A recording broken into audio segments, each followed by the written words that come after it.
Ya, jadi saya mengucapkan selamat kepada seluruh keluarga besar Gerakan Rakyat yang hari ini menyelenggarakan rapat kerja nasional pertama.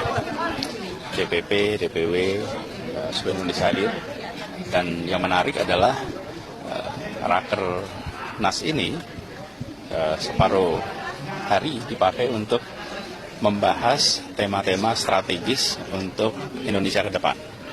Dari mulai persoalan global, persoalan keamanan, persoalan teknologi, demokrasi, ekonomi. Jadi ini mencerminkan bahwa Gerakan Rakyat membawa gagasan, memikirkan tentang tantangan Indonesia ke depan dan bagaimana Indonesia bisa lebih baik di masa yang akan datang, baik secara ekonomi, secara politik, secara keamanan, secara sosial. Jadi Rakernasnya unik, biasanya Rakernas hanya paparan tentang kegiatan internal, kalau ini juga membahas tema-tema mendasar untuk Indonesia ke depan. Jadi itu keunikan dari Rakernas yang saya ingin apresiasi. Saya dapat kesempatan untuk memberikan paparan keynote tadi pagi terkait dengan Indonesia. Nggak kaleng-kaleng teman-teman, Anies betul-betul konsisten untuk membangun partai politik baru ya. Kita ingatlah pada saat 2024, Anies pada saat itu gagal maju sebagai calon gubernur Jakarta. Padahal sudah 4 ya partai politik yang mendukung Anies pada saat itu, teman. Namun apa yang terjadi? Anies kemudian ditinggalkan begitu saja dan partai-partai tersebut mendukung calon lain. Nah, dari situlah berangkatnya Anies kemudian mengatakan ya di dalam sebuah video ya, ia akan membuat ormas ataupun membuat partai politik baru. Menurut saya ini adalah sebuah gebrakan yang dilakukan oleh Anies dan akhirnya dilakukannya sampai saat ini dan terbukti, teman-teman. Yuk kita simak video berikut. Kenapa Anies Baswedan tidak menjadi ketua umum Partai Gerakan Rakyat? Kenapa justru Syahrin Hamid? Ini penjelasannya. Posisi Anies Baswedan tidak menjadi ketua umum Gerakan Rakyat tidak bermakna bahwa beliau sekedar dimanfaatkan atau memanfaatkan Partai Gerakan Rakyat. Karena sejatinya Pak Anies adalah Gerakan Rakyat dan Gerakan Rakyat adalah Pak Anies. Tidak menjadi ketua umum justru dipandang posisi paling ideal oleh kader Gerakan Rakyat karena memberi ruang yang lebih luas bagi Pak Anies untuk terus memikirkan bangsa dan negara serta tetap menjalankan peran saat ini, yaitu mendengar keluhan, harapan, dan aspirasi dari berbagai kelompok masyarakat yang menaruh harapan besar kepada beliau. Di sisi lain, peran ketua umum yang menuntut fokus pada kerja-kerja organisasi, urusan prosedural administratif, serta konsolidasi struktural partai tetap dijalankan oleh Bung Syahrin Hamid, seorang organisatoris yang teruji untuk memastikan partai ini siap dan sah menghadap pemilu 2029.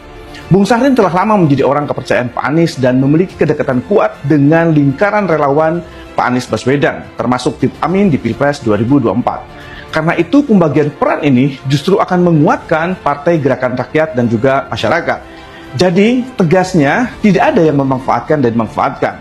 Pak Anies dan Gerakan Rakyat bagai satu keping uang dengan dua sisi yang saling melengkapi. Karena itu kepada seluruh pendukung Pak Anies Baswedan, jangan ragu untuk segera bergabung dengan Gerakan Rakyat. Karena kita adalah keluarga besar Anies Baswedan. Ada transparansi, maka kita semua bisa bicara dengan data. Dan pemerintah pun ketika menjelaskan kebijakan menggunakan data. Jadi transparansi ini harus dikembalikan Bapak sekalian. Karena hari ini kita menyaksikan banyak kebijakan dibuat yang kita tidak tahu prosesnya. Kita tidak tahu prosesnya, tahu-tahu muncul sebagai kebijakan. Dan ini PR yang mendasar penting. Yang ketiga yang ingin saya sampaikan di sini adalah kembalikan meritokrasi di dalam pemerintahan dan kehidupan bernegara.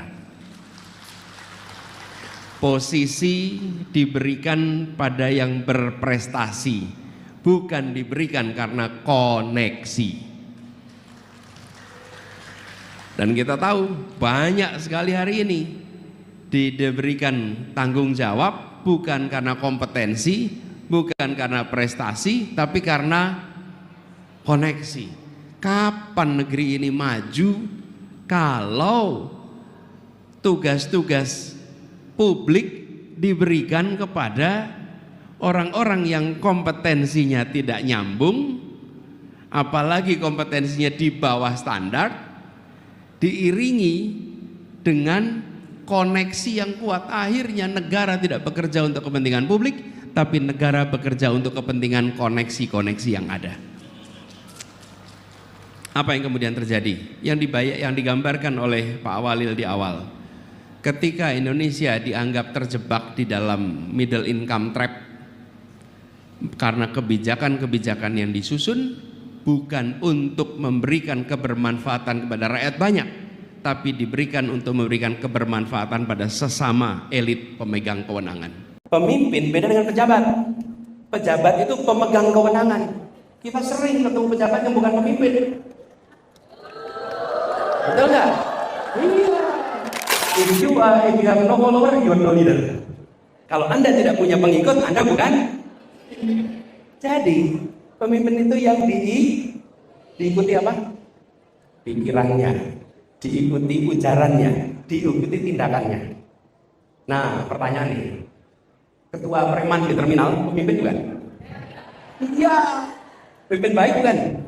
Enggak. Nah, itu di situ letak bedanya. Jadi, ketika kita bicara tentang kepemimpinan transformatif, maka kepemimpinan transformatif beda dengan kepemimpinan transaksional.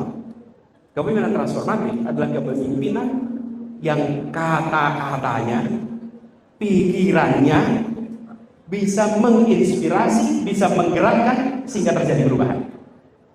Itu kepemimpinan transformatif. Nah, ini Ari tadi bilang, orang mana Ari tadi? Ari tadi yang di sana itu bilang orang yang memiliki kewenangan. Nah, pemimpin beda dengan pejabat. Pejabat itu pemegang kewenangan. Kita sering ketemu pejabat yang bukan pemimpin. Betul nggak? Iya. Dia punya jabatan, tapi dia tidak punya kepemimpinan. Betul nggak? Dan kita juga sering ketemu pemimpin yang bukan pejabat. Betul nggak? Iya. Kata-katanya diikuti, pikirannya diikuti, tapi tidak punya jabatan. Betul nggak, Mas? Iya. Tetap pemimpin? Tetap. Apakah yang punya jabatan otomatis pemimpin? Belum tentu. Cirinya sederhana, lepas jabatan, lepas pengikutnya.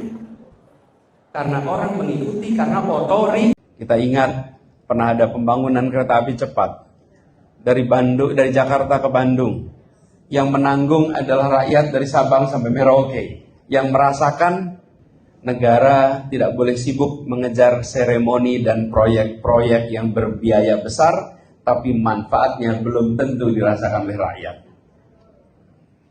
Apalagi kalau menimbulkan beban hutang yang harus ditanggung oleh seluruh rakyat, padahal manfaat proyeknya hanya dirasakan oleh sebagian kecil.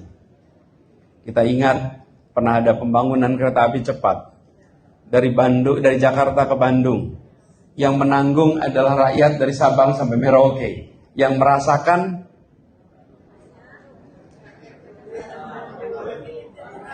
inilah contohnya. Bagaimana ke depan kita harus lebih memastikan program-program yang dibiayai oleh rakyat dirasakan oleh rakyat. Bagaimana teman-teman ya, kalau kita melihat memang dunia politik itu sangat luar biasa sekali ya kan. Bagaimana dunia politik itu memang sangat luar biasa teman-teman. Anies Baswedan yang kemudian pernah ditinggalkan 4 partai pendukungnya yang hampir saja maju sebagai calon gubernur Jakarta pada saat itu, inilah yang membuat Anies kemudian geram sebenarnya. Seolah-olah ini adalah Anies mengatakan pada saat itu tidak ada partai politik yang tidak disandra kekuasaan. Akhirnya Anies Baswedan membangun partai politik baru, yaitu Gerakan Rakyat. Dan kita lihatlah bagaimana Gerakan Rakyat per hari ini menjadi partai yang besar, menjadi partai yang terus maju, teman-teman ya. Dan kita lihat juga bagaimana para termul kemudian tidak senang dengan Anies. Dan bagaimana gebrakan Anies ini tentu membuat kita sadar bahwa sebuah prestasi itu butuh perjuangan, teman-teman. Dan yang menariknya adalah saat ini Anies Baswedan fokus sebenarnya banyak sekali fokus Anies ini. Itulah bentuk dari sebuah kerjasama tim, teman-teman. Anies kemudian fokus terus menjadi tokoh nasional, ya. Beliau mengajar di kampus, beliau memberikan pandangan-pandangannya, kemudian tetap kritis terhadap kebijakan penguasa. Bagaimana Anies Baswedan juga saat ini kita melihat tengah juga mengontrol misalnya jalannya sebuah partai politik, Gerakan Rakyat. Kemudian bagaimana aksi bersama, ya, aksi sosialnya juga memberikan, ya, hal yang sangat hebat. Menurut saya ini adalah sebuah langkah yang sangat luar biasa yang dilakukan oleh Anies, teman. Dan saya yakin 2029 ya, masyarakat terus memilih Anies, teman. Bagaimana menurut kalian? Kita diskusi di kolom komentar ya. Sampai jumpa lagi. Salam.